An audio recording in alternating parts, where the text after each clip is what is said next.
Les orages. Un phénomène naturel d'une beauté fascinante, à condition de l'observer à bonne distance et au sol. Quand la colère du ciel se déchaîne, le risque est mortel pour les pilotes et les passagers des avions qui se laissent prendre au piège. En vol, un orage est toujours synonyme de danger.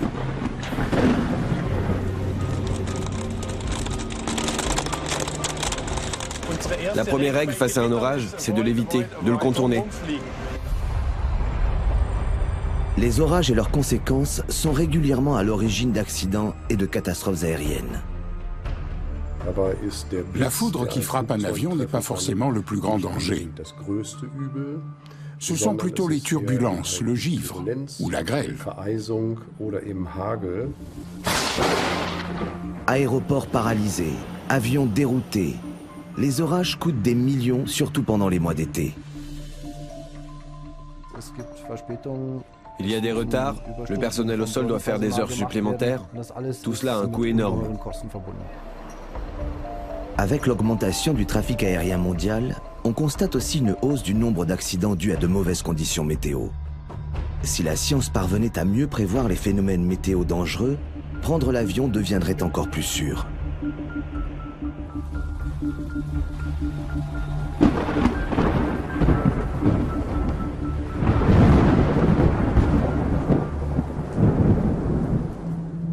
Les orages sont un sujet d'étude passionnant qui occupe des chercheurs aux quatre coins du monde.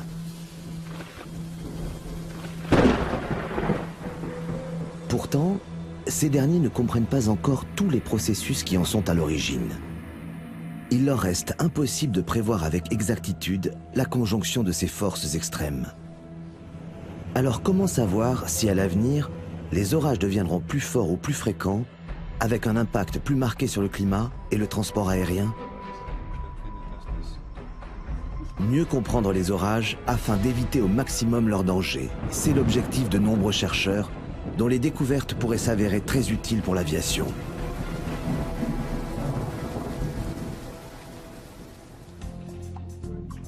Le siège de la Lufthansa Cargo à Francfort.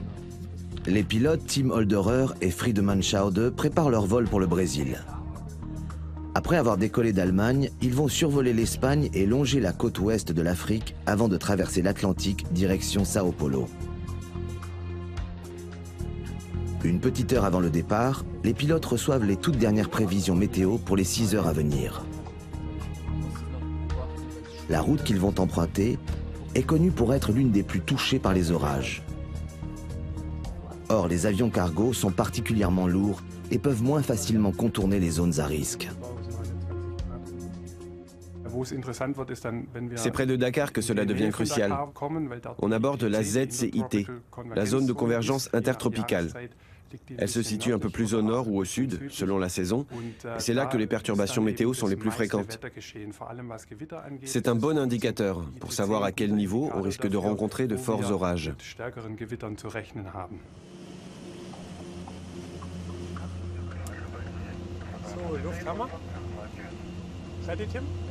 Nous allons accompagner les pilotes sur ce vol Francfort-Sao Paulo avec escale à Dakar. Nous découvrirons comment ils affrontent les phénomènes météo dangereux tout au long des 11 000 km de vol et sur quelles informations ils se basent pour prendre leurs décisions.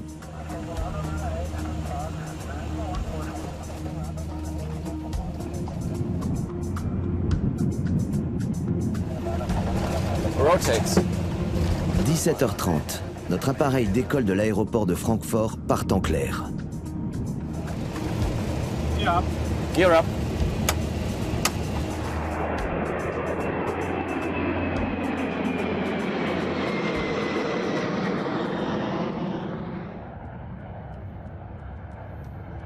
À 300 km de là, en bordure de l'aéroport de Brunswick. Dans ce hangar reposent des carcasses d'avions qui se sont écrasées sur le sol allemand.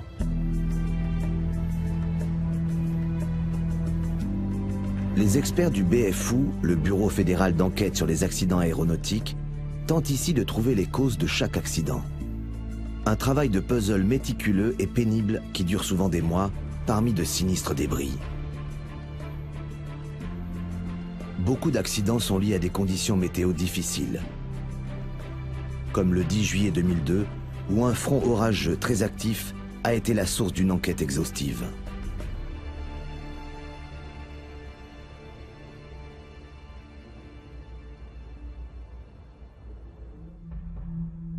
Ce jour-là, le vol régulier Bâle-Hambourg est assuré par un bimoteur à turbopropulseur. À son bord, 16 passagers et 4 membres d'équipage. Les investigations ultérieures ont montré qu'à 18 h, lors du décollage, le bulletin météo fourni aux pilotes n'était ni complet ni très actuel. Le jour même, et pour le 3e jour de suite en Allemagne, la tendance météo était à la formation d'orages très violents.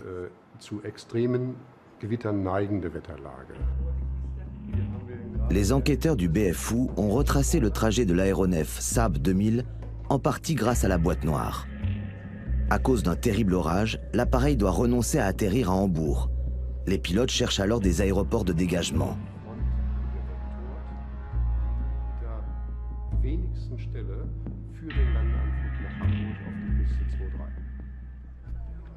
Les déroutements pour mauvaises conditions météo n'ont rien d'exceptionnel dans le transport aérien. En général, ils sont gérés sans problème par le contrôle aérien au sol. Si les cellules orageuses évoluent rapidement, un avion peut être contraint d'enchaîner plusieurs changements de direction. Les contrôleurs aériens sont alors très sollicités, car plus de 5000 appareils traversent chaque jour le ciel allemand. Ce jour-là, les pilotes du bimoteur suisse prennent une mauvaise décision. Alors qu'ils le survolent presque, ils ne songent pas à l'aéroport de Lübeck encore ouvert.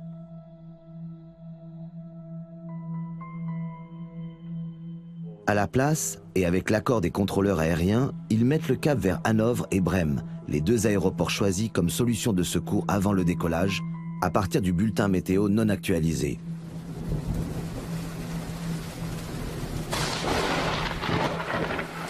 Mais le mauvais temps empire. Plusieurs cellules se sont regroupées pour former un vaste front orageux. Hanovre et Brême se trouvent à l'arrière de ce front. Il n'est plus question de les rejoindre. Le temps presse pour les pilotes, le carburant diminue dangereusement. Il ne reste qu'une seule solution, se poser à Berlin. Atterrir à Berlin était encore possible. Mais pendant ce détour, en un petit quart d'heure, les conditions météo se sont tellement dégradées que les 3 aéroports de Berlin, Tegel, Tempelhof et Schönefeld, ne pouvaient plus autoriser aucun atterrissage.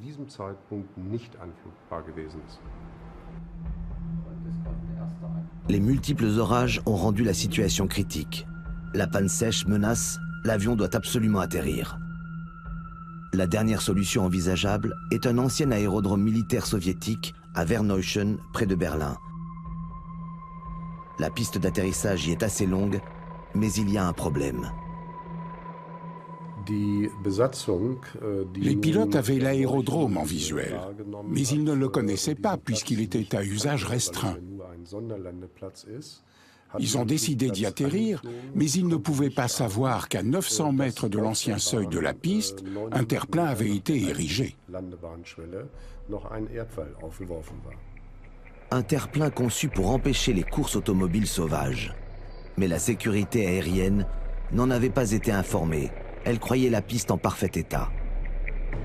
Lorsque l'avion se pose en urgence, son train d'atterrissage est entièrement arraché. La carlingue glisse sur 400 mètres avant de s'immobiliser enfin. Les passagers ont une chance inouïe, il n'y a qu'un blessé. Le bimoteur, lui, est bon pour la casse.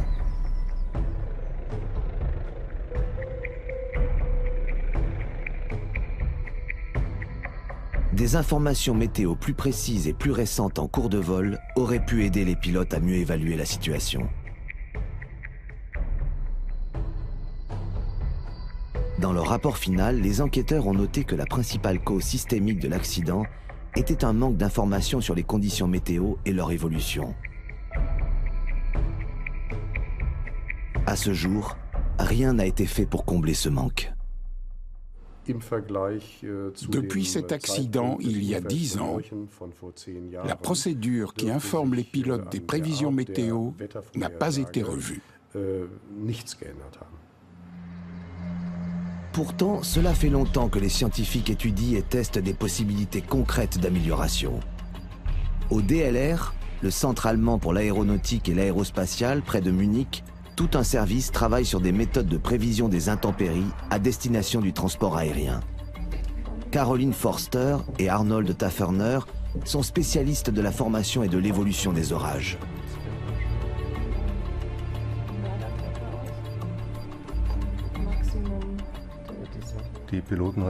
Aujourd'hui, même si les pilotes reçoivent des informations météo, elles nous semblent très insuffisantes.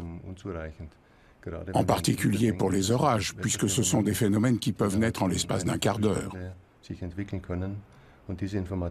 L'information n'est donc pas encore disponible au moment du décollage, et les pilotes n'ont qu'une idée imprécise de la situation.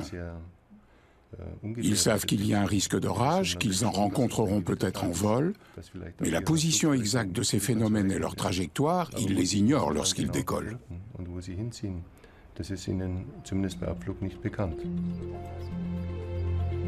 Les deux météorologues développent un nouveau programme de prévision immédiate des orages. Une méthode qu'ils ont baptisée « fusion météo » parce qu'elle combine différentes techniques de prévision.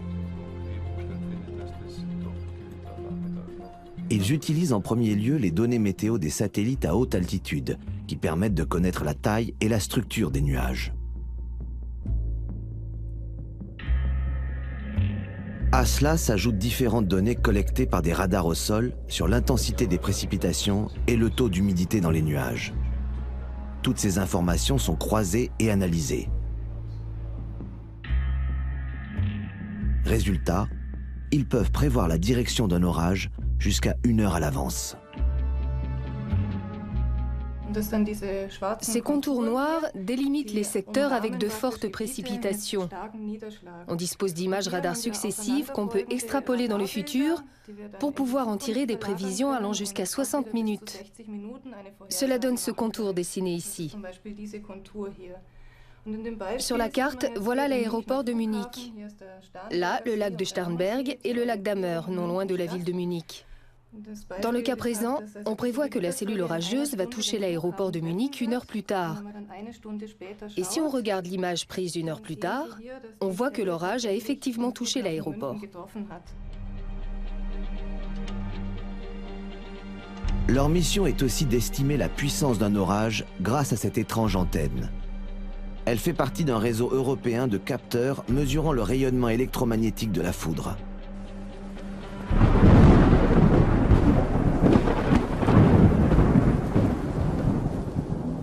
Un calculateur central synchronise les données de tous les récepteurs pour calculer la position, l'instant et l'altitude de l'éclair. On peut ainsi déterminer si l'orage annoncé est encore très actif ou s'il commence à se dissiper. Des prévisions très complexes, rendues possibles par les avancées récentes en matière de performance et de mémoire des ordinateurs. Aujourd'hui, on reçoit des données sur la foudre, des données radars et satellites, à une fréquence bien plus élevée qu'il y a 10 ans. On a par exemple de nouveaux produits radars et satellites toutes les 5 minutes. Les capteurs de foudre envoient les données presque en temps réel, avec seulement 2 minutes d'écart. Toutes ces informations, on peut les analyser en temps réel et les fusionner grâce à de nouveaux algorithmes. Voilà comment fonctionne notre méthode. L'heure est venue pour les météorologues de faire passer un premier test grandeur nature à leur modèle de prévision immédiate. Ils vont l'utiliser dans le cadre du fonctionnement complexe de l'aéroport de Munich.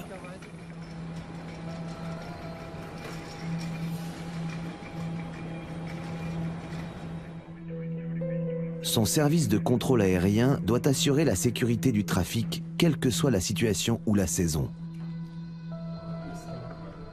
Pour eux, il est essentiel de savoir quand un orage va arriver, quelle trajectoire il va suivre et combien de temps il va durer.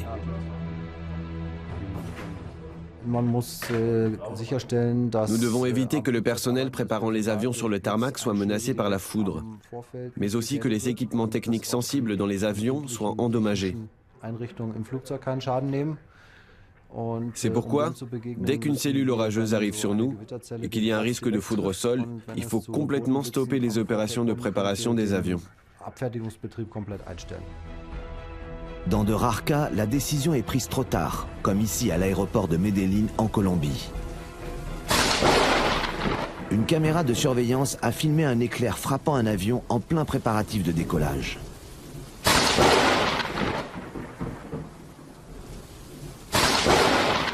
Personne n'a été blessé, mais une lourde pièce de métal a été propulsée dans les airs.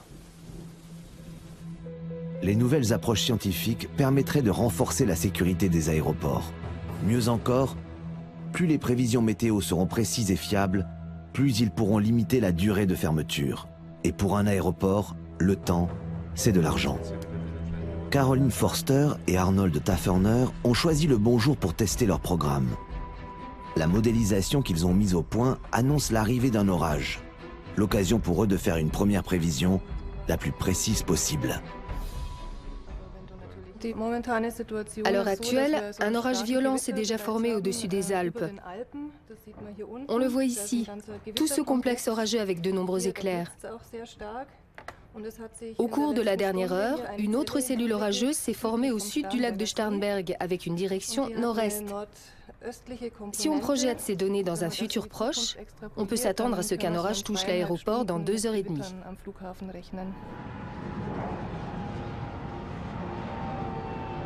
Au même moment, dans la tour de contrôle, les contrôleurs aériens régulent les décollages, atterrissages et déplacements sur le tarmac. Le modèle de prévision plus précis des météorologues pourrait être une source d'informations supplémentaires qui les aiderait à optimiser les phases d'atterrissage et de décollage. Les avions en approche pourraient contourner l'orage au plus court sans être contraints à un grand détour.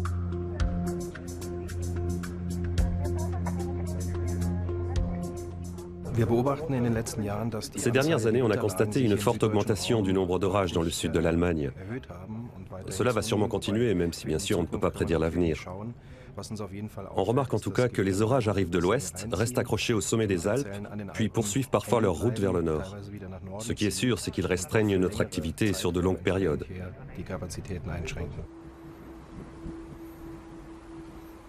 Entre-temps, le ciel s'est assombri au-dessus de l'aéroport.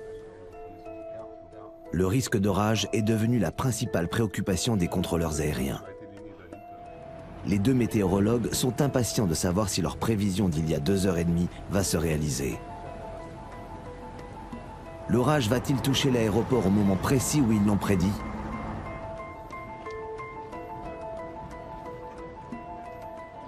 Pour le moment, l'aéroport tourne encore à plein régime. Mais voilà que la pluie se fait plus forte. Les derniers avions s'alignent pour décoller avant la fermeture imminente.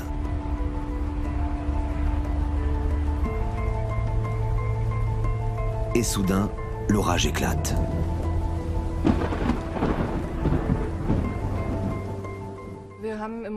L'orage est juste au-dessus de l'aéroport, ce qui restreint fortement son activité. Tous les contrôleurs aériens sont mobilisés, plus aucun avion ne peut atterrir ou décoller pour le moment.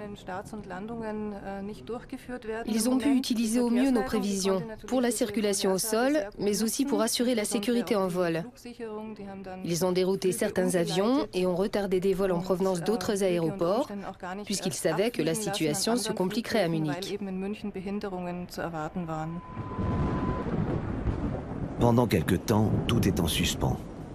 Les responsables de l'aéroport comptent les minutes perdues. Si le modèle des prévisionnistes était déjà exploité au quotidien, il pourrait réduire l'intervalle de fermeture. C'est un beau succès pour nous. Pour l'aéroport, c'est évidemment moins agréable.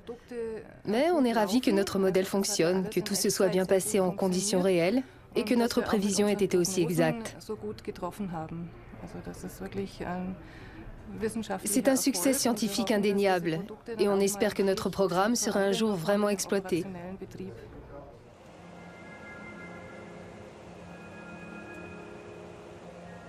Retour dans l'avion cargo à destination du Brésil. À son bord, il n'y a que les deux pilotes qui sont responsables des 88 tonnes de marchandises.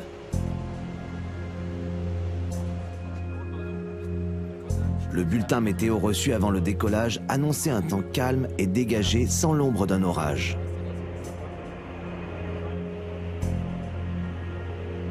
Mais soudain, au-dessus du Maghreb, un cumulonimbus apparaît au loin. Il semble s'être formé en très peu de temps. C'est assez inattendu, puisque nos cartes météo n'indiquent pas du tout la présence d'un orage dans les parages. En plus, c'est un assez gros nuage. Je dirais qu'il fait bien 50 à 60 km de diamètre. Souvent, il suffit que l'humidité de l'air ou la température soit un peu plus élevée que prévu pour créer ce genre de cumulonimbus. Et ils peuvent donc apparaître par surprise.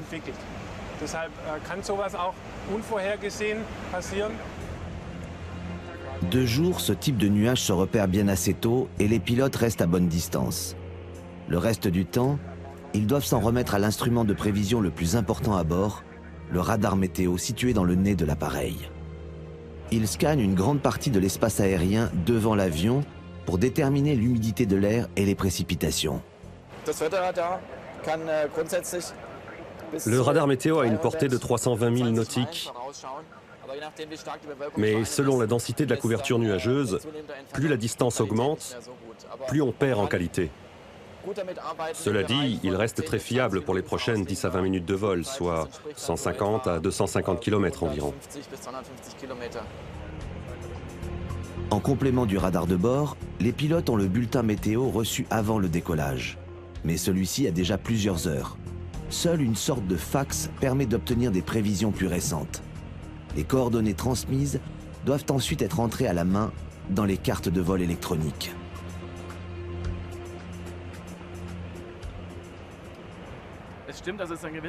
C'est assez contraignant, c'est vrai. Mais en vol, on n'a tout simplement pas d'autre moyen d'avoir une représentation visuelle des données météo. Notre radar de bord nous informe sur une courte distance. Mais pour des informations plus étendues, on a seulement ces messages avec des coordonnées qu'on doit convertir nous-mêmes en images.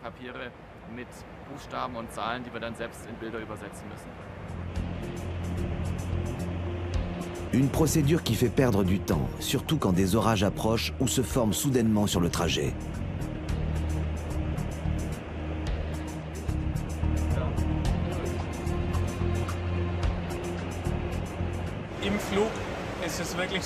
Dans un avion de ligne qui propose l'accès à Internet, ce qui est souvent le cas sur les vols transatlantiques de la Lufthansa, les passagers peuvent trouver de meilleures prévisions météo, ou du moins plus nombreuses, que les pilotes dans le cockpit. Internet pour les passagers, fax et papier pour les pilotes. Les informations ainsi délivrées ont beau être très fiables, elles n'arrivent pas en temps réel et sous forme de cartes. Pour des raisons de sécurité, les innovations techniques ne sont déployées dans les cockpits qu'après de longues périodes de tests. Après 6 heures de vol, l'avion cargo atteint Dakar où il va faire escale.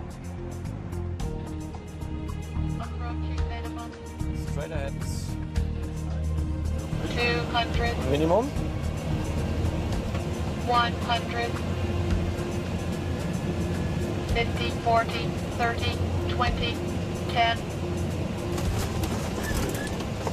L'atterrissage a lieu comme prévu à 21h30 heure locale. Dès le lendemain, ils poursuivront leur route vers Sao Paulo à travers la zone la plus orageuse du monde. Lufthansa Cargo 8252 left here, taxi to the gate Juliet 14. La Corse. L'île de Beauté offre des conditions idéales pour la recherche en météorologie. La proximité immédiate de la mer et de hauts massifs montagneux est parfaite pour étudier la formation des orages. Par exemple avec l'apparition soudaine de hauts cumulonimbus comme celui observé par les pilotes du vol cargo.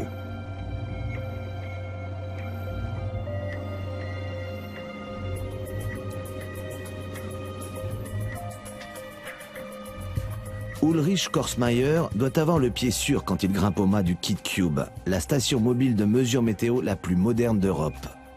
Les météorologues vont passer plusieurs semaines à collecter des données permettant d'étudier la formation d'orages à petite échelle et donc de les prévoir plus facilement. Ce serait un vrai plus pour le transport aérien.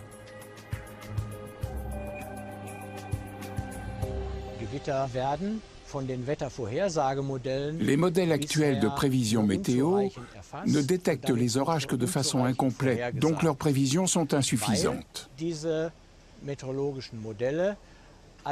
C'est dû à la résolution des modèles, dont les mailles font 3, 10 ou 50 km selon les programmes.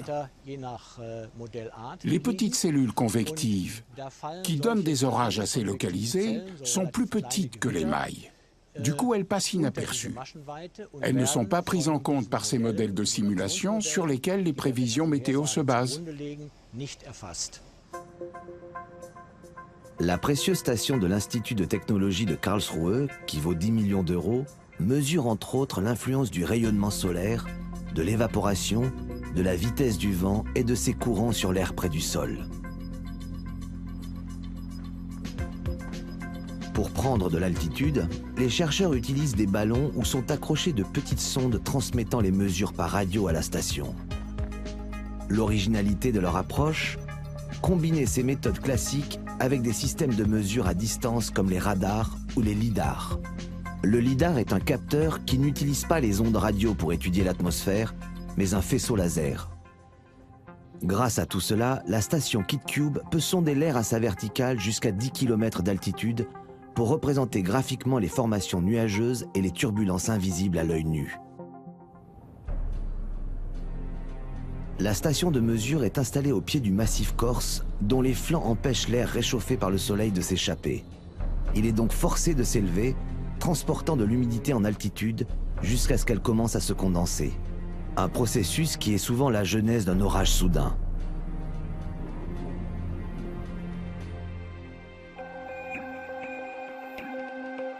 La condensation de l'eau dégage de l'énergie. Celle-ci génère d'autres courants ascendants, ce qui crée des turbulences. Tous ces phénomènes ont lieu dans la couche limite planétaire, la partie de l'atmosphère la plus proche du globe qui s'élève jusqu'à 2 km d'altitude. Les turbulences invisibles sont à la fois un danger pour les avions et un facteur favorisant le développement d'un orage. Elles intéressent donc fortement les scientifiques, même lorsque le temps semble au beau fixe.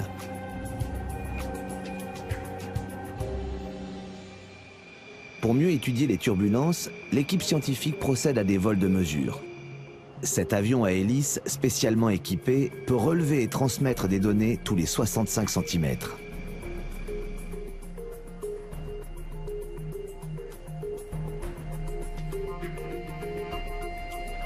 L'aéronef va d'abord traverser la couche limite planétaire en vol ascendant. Dans cette zone où des masses d'air froid et sec rencontrent l'air chaud et humide venant de la mer, les turbulences sont très fortes.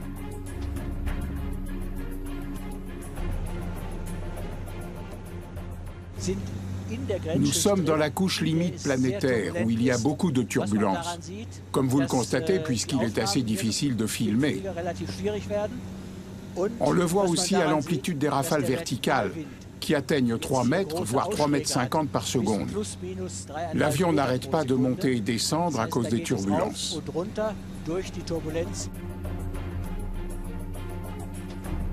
Une fois en surplomb de la station de mesure, l'avion entame une spirale vers le haut, jusqu'à 3200 mètres d'altitude. Là, il atteint une sorte de zone tampon au sein de l'atmosphère. Pendant le vol, les scientifiques mesurent en permanence l'intensité des turbulences et le changement de température de l'air. Voilà le profil vertical de la température extérieure. On voit clairement que plus on monte, plus la température diminue, jusqu'à une altitude de 1900 mètres environ. Ensuite, si on continue à monter, la température se remet à augmenter légèrement. C'est l'une des barrières qui empêche que les mouvements de convection se poursuivent sans fin vers le haut.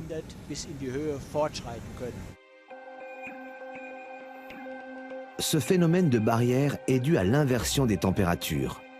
Dans certaines conditions météo, une couche d'air chaud empêche l'air plus froid proche du sol de monter. Mais quand les turbulences dans la couche limite planétaire sont assez fortes, elles peuvent faire de grands trous dans cette zone tampon. On observe alors la formation soudaine et ultra rapide de nuages très hauts, qui n'atteignent plus seulement 2000 ou 2200 mètres d'altitude comme en temps normal. En l'espace de 15 à 30 minutes, ces cumulonimbus peuvent atteindre 10 ou 12 km d'altitude et donner ensuite naissance à un orage. Les turbulences qui secouent tant les avions peuvent donc avoir une utilité. Servir d'indicateur pour prévoir au plus tôt la formation d'un orage très localisé.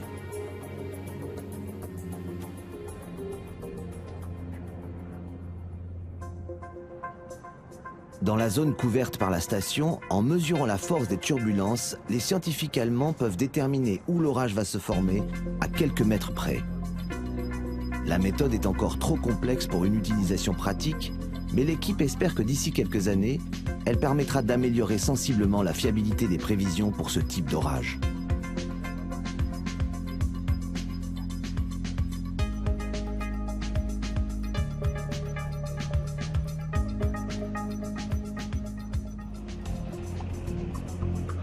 Aéroport de Dakar, 1h du matin. Après une journée de repos, les pilotes de l'avion cargo vont poursuivre leur route vers Sao Paulo, par-dessus l'Atlantique.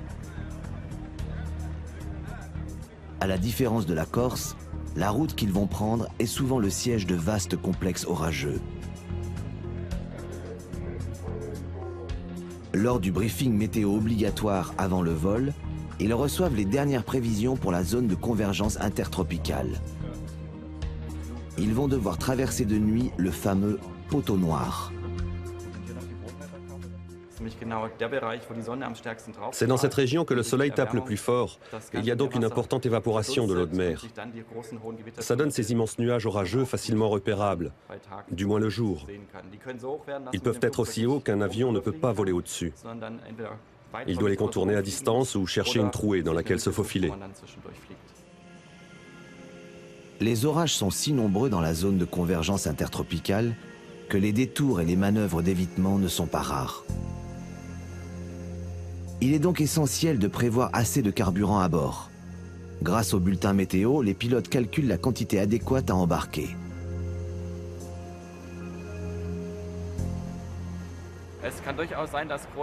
Il arrive que la zone d'intempérie soit si vaste qu'elle touche plusieurs aéroports. Mais en général, c'est prévisible suffisamment à l'avance. Donc on embarque assez de carburant pour faire face à une telle situation et pouvoir rejoindre des aéroports plus éloignés. Peu après avoir quitté le continent africain, pendant la montée, le radar météo de bord signale déjà les premiers cumulonimbus. Les pilotes amorcent une manœuvre d'évitement. On sent déjà que ça commence à secouer un peu. On devrait bientôt avoir de la pluie sur les vitres du cockpit.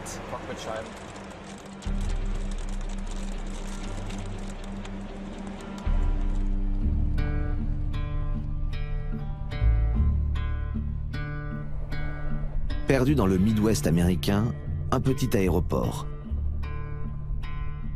Ici, on ne cherche pas à éviter les orages, bien au contraire.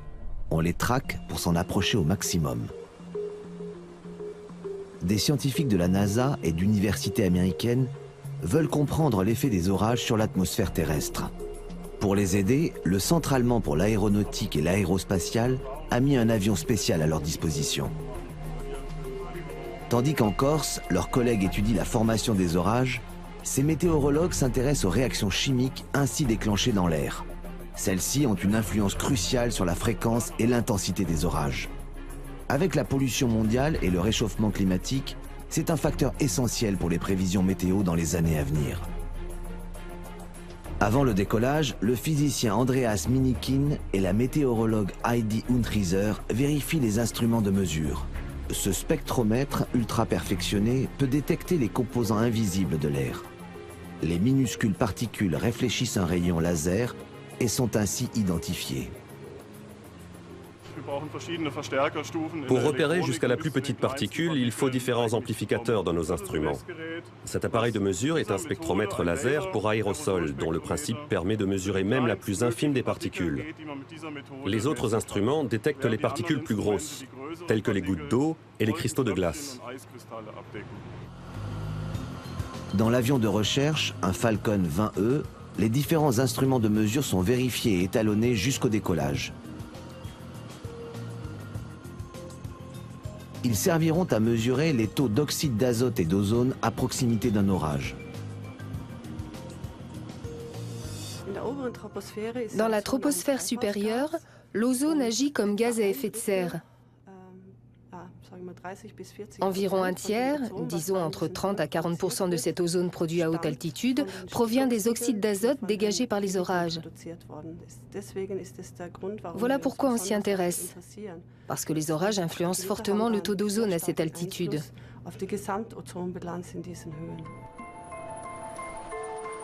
À cela s'ajoutent les grandes quantités d'oxyde d'azote rejetées par les automobiles que les orages aspirent ensuite jusqu'à haute altitude. Là, ils se mêlent à ceux produits par la foudre et viennent encore augmenter le taux d'ozone. Un processus qui accentue le réchauffement climatique et pourrait augmenter la fréquence des phénomènes météo dangereux et par conséquent les risques pour le transport aérien.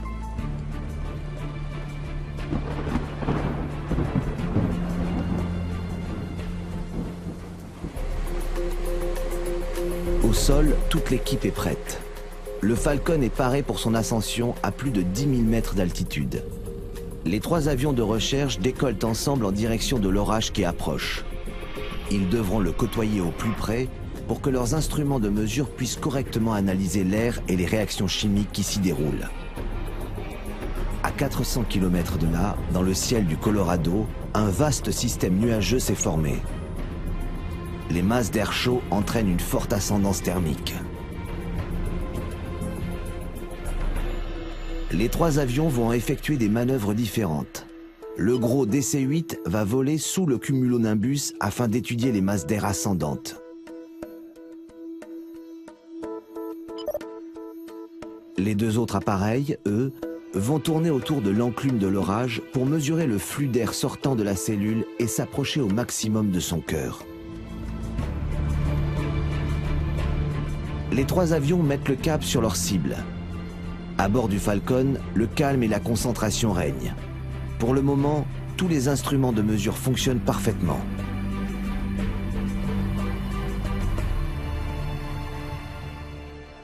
Au même moment, au centre de coordination de l'aéroport, les météorologues restent en contact par liaison satellite avec leurs collègues à bord des avions. Ils les guident jusqu'aux zones d'études repérées sur les cartes météo. Heidi Unheiser est responsable de l'avion de recherche allemand. Les routes des 3 appareils sont transmises en temps réel sous forme de lignes colorées. Le front orageux qu'ils vont aborder est très actif.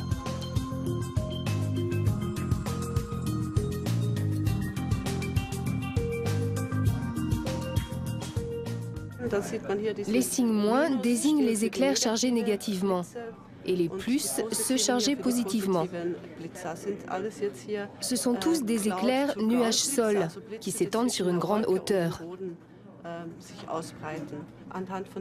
Grâce aux couleurs, on peut savoir que dans ces zones rouges et roses, par exemple, il tombe de la grêle. On vient d'ailleurs de recevoir des rapports annonçant des grêlons de presque 5 cm. Au sol du Colorado, l'orage supercellulaire se fait durement ressentir. On apprendra plus tard qu'il a généré plus de 10 tornades et que de violentes chutes de grêle ont fait d'importants dégâts matériels. Dans les nuages, à 10 000 mètres d'altitude, au premier abord, les choses semblent plus calmes. Le Falcon allemand fait le tour de l'enclume d'une supercellule. Mais les cristaux de glace s'accumulant sur les hublots montrent que l'avion s'aventure très près du cœur de l'orage. À l'aéroport, Heidi Unheiser est en contact avec l'équipage. Les avis divergent sur la route à suivre. Et soudain, une frayeur. Un éclair a touché le Falcon. L'avion aurait été frappé par la foudre. L'équipage racontera plus tard avoir vu un éclair devant le cockpit. La foudre est dangereuse pour les équipements de mesure très sensibles, sans compter que la visibilité se détériore.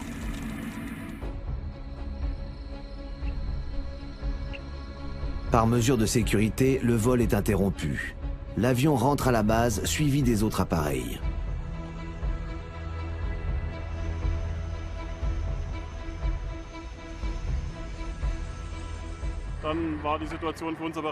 Pour nous, la situation était assez confuse parce qu'il s'agissait d'une série d'orages. Dans le flux d'air sortant du complexe orageux, là où se forment les cirrus constitués de cristaux de glace, la visibilité était mauvaise. On a aussi vu un éclair juste devant l'avion. Il devenait trop risqué de poursuivre. Alors on a fait demi-tour. Le Falcon semble n'avoir subi aucun dommage. L'éclair a sûrement frappé juste devant le nez de l'avion.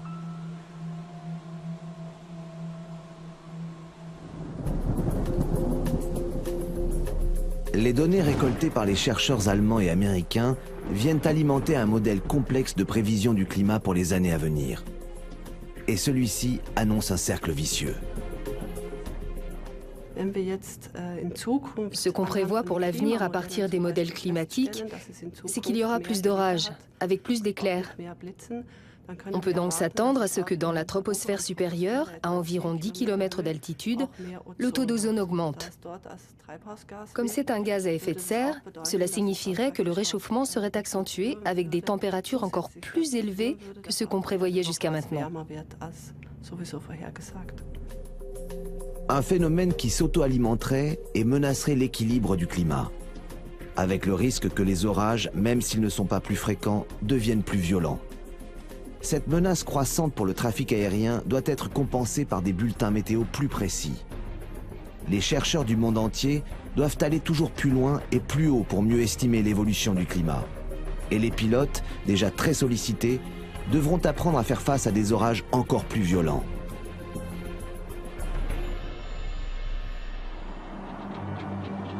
Retour dans l'avion cargo qui a atteint une zone orageuse au milieu de l'océan entre l'Afrique et l'Amérique du Sud.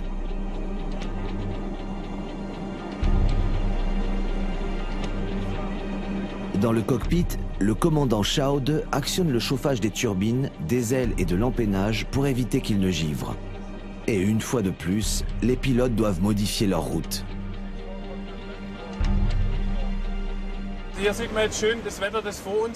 On voit bien quelles conditions nous attendent avec cet ensemble d'orages isolés. On aurait deux possibilités. Là, on voit une trouée sur la droite, mais qui est assez petite. La flèche en haut à gauche indique la direction du vent, ce qui signifie que les nuages partent vers la droite. La seule solution, c'est donc de contourner l'orage par la gauche sur environ 80 000 nautiques, soit un détour de 120 à 130 km qui va nous prendre 8 à 10 minutes. L'avion cargo ne peut pas survoler l'orage, car il est trop lourd pour dépasser les 50 000 pieds.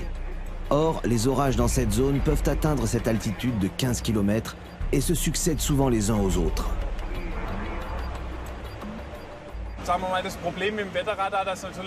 Le problème avec le radar météo, c'est qu'on voit bien les nuages juste devant nous, mais moins bien ce qui vient après. On ne sait donc pas exactement ce qui nous attend. On pourrait tenter de passer par la trouée, mais avec un peu de malchance, une autre série d'orages nous attendrait derrière. Ce serait un mauvais plan. C'est plus sûr de tout contourner par la gauche. Une autre surprise attend les pilotes. Des feux de Saint-Elme juste devant le cockpit. C'est un phénomène lumineux rare causé par le champ électrique à proximité des orages. Quand il apparaît, il y a un risque immédiat d'être frappé par la foudre.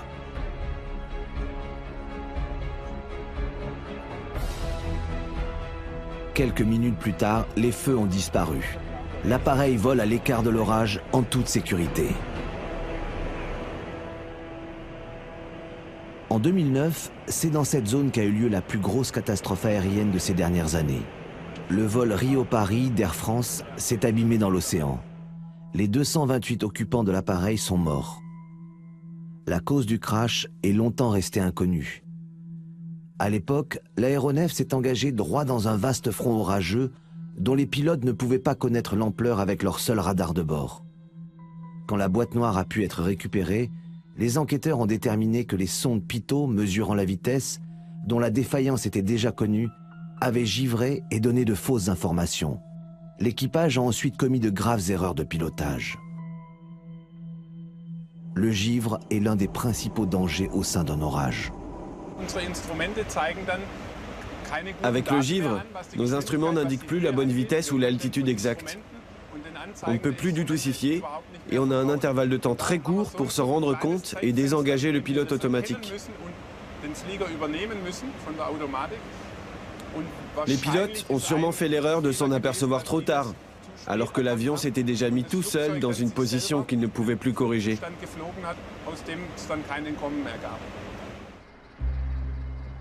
Les conditions météo lors de l'accident du vol Rio-Paris ont aussi été analysées par les deux météorologues allemands, avec leur nouveau modèle de prévision. Un cas d'étude intéressant pour eux, puisque leur objectif final est de transmettre les prévisions aux pilotes en vol par un simple envoi de données.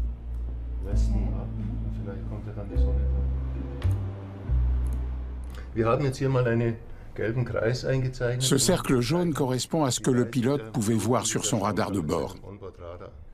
C'était peut-être un peu plus étendu, mais on remarque bien qu'à ce moment-là, les pilotes ne pouvaient pas savoir vers quoi ils se dirigeaient. Voici la position de l'avion une demi-heure plus tard. D'après les rapports, on sait qu'ils sont entrés dans ce cumulonimbus. Voilà pourquoi on pense qu'il serait important qu'en vol aussi, les pilotes aient un maximum d'informations météo pour pouvoir agir en conséquence. C'est la prochaine étape visée. Des prévisions précises et à court terme concernant les orages, non seulement disponibles au sol, mais aussi dans les cockpits, sous une forme simplifiée et quasiment en temps réel.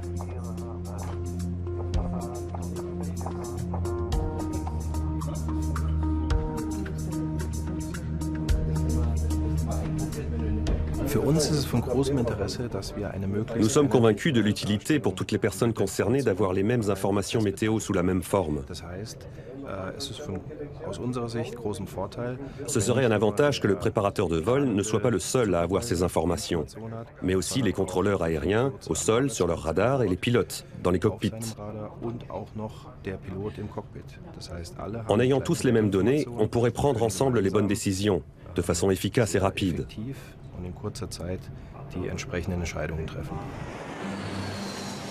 Mais un bulletin météo uniformisé, disponible à la fois au sol et dans les airs, est encore loin d'exister. Même s'il pourrait permettre de réduire le temps de vol et donc de faire d'importantes économies. Pour affronter les orages et les intempéries, les compagnies aériennes continuent à se fier aux procédures actuelles. Ilias Maragakis est analyste à l'Agence européenne de la sécurité aérienne. Pour lui, avant d'installer un canal d'information météo en continu dans les avions, il faut s'assurer qu'il soit parfaitement fiable. Pour installer un nouvel équipement dans un avion, il faut être certain qu'il fonctionne aussi bien que tous les autres systèmes. Dans un cockpit aujourd'hui, les écrans des pilotes ne sont pas les mêmes que ceux d'un consommateur lambda. Il faut que ce soit une technologie à la fois très avancée, mais aussi très robuste. Les prévisionnistes allemands ont déjà entamé la deuxième phase de test. Une entreprise française a conçu un prototype utilisant leur nouveau modèle de prévision.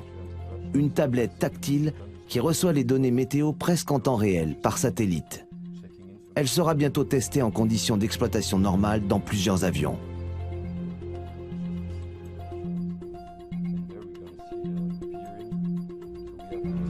La tablette doit aider les pilotes à prendre des décisions rapides s'ils doivent modifier leur route sans les surcharger d'informations.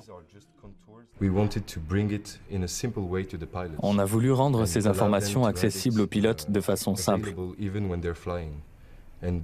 On a donc choisi de ne représenter que les contours des zones dangereuses. On fournit ainsi aux pilotes une information visible d'un coup d'œil sous forme d'un polygone, ou plutôt d'une figure géométrique. Ça ne coûte presque rien de transmettre ça par satellite, parce que ce n'est qu'une petite quantité de données, pourtant riche en informations.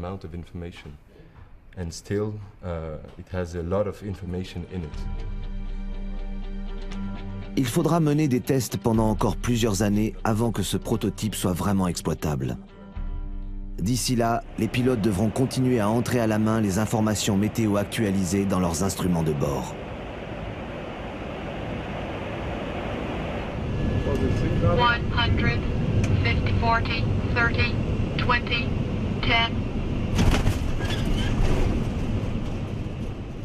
Une longue nuit de travail touche à sa fin. À 5 heures du matin, heure locale, l'avion cargo allemand atterrit à Sao Paulo après 6 heures au-dessus de l'Atlantique. Ils ont évité avec succès les orages le long de l'équateur, même sans information météo actualisée à bord. Les pilotes savent pourtant qu'ils sont à la traîne et qu'il existe des technologies de prévision météo plus innovantes et plus fiables.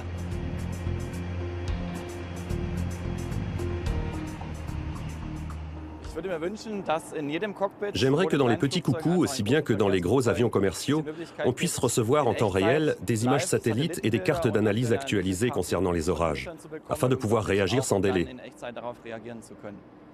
Actuellement, on a des cartes établies avant le décollage et les informations de notre radar de bord. Mais elles n'offrent qu'une vue d'ensemble très vague avec un horizon très limité. Si on pouvait repérer les zones d'intempéries sur une grande distance, à l'aide d'images satellites ou d'autres cartes d'analyse, ce serait très utile lors de la préparation des vols.